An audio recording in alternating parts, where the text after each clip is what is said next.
when you mention things like competition, it's always been that way. I remember when mail order first came out, and remember when the internet just got started back in the late 90s, and that's part of the change in any business. And the way you approach that is instead of fighting it, because market forces are market forces, you figure out where's the upside. So let's say mail order and internet, the upside came into the human experience.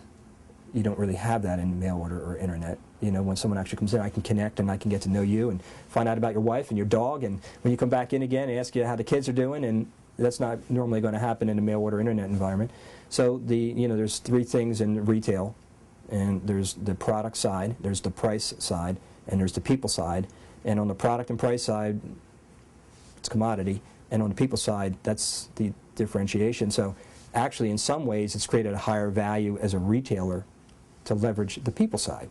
If as retailers we leverage that, we get a little bit of a bounce from the fact that we have that going for us. And really, mail order and internet is pretty much dispassionate. So that's a big plus if you're looking at things like that. There are other things that are going on that are really tough right now in the music industry that we need to probably take a harder look at. And one of them is on the mass merchant side. We get people into playing instruments, and if they're buying the instrument from someone who does not have the expertise or the extra support or accessories or teaching or whatever, we have the potential of losing, our market.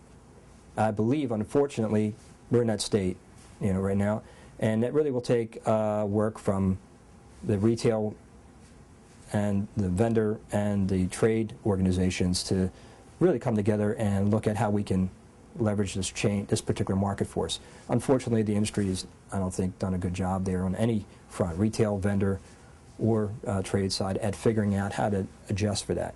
That's our biggest, right now, I think one of the biggest things that could damage the industry.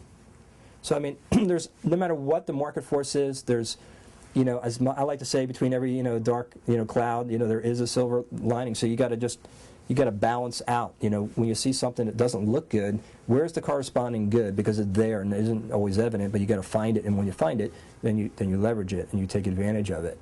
So these are very fast-moving times. So I think as independent retailers and even our vendor partners and trade organizations, this is the time where we got to speed up communications. We got to figure out how to collaborate, on a level that allows the consumer, who's we're working for, to want to buy from us. So, the collaboration should all be, what does the consumer want? What do they need? And it doesn't make a difference what part we're on in this. How do we help the consumer get what they need so that they don't buy a competing industry's product, they're buying it from our industry. And that's going to be an interesting challenge for us as we go forward.